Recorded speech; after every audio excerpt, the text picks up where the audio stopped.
For today's video, Yamaha Mio 25 guys, magpapalit tayo ng gear oil. Pero sa kasamaang palad, walang lumabas na oil sa kanyang gearbox. So check nyo guys.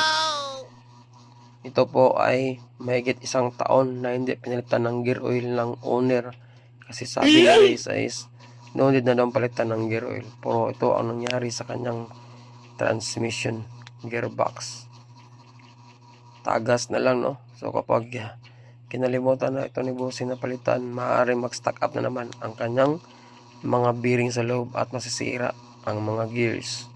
Kaya every 3 months to 4 months isang kapalit na kayo ng gear oil para ma-monitor nyo guys at hindi matulad sa motor ni bossing.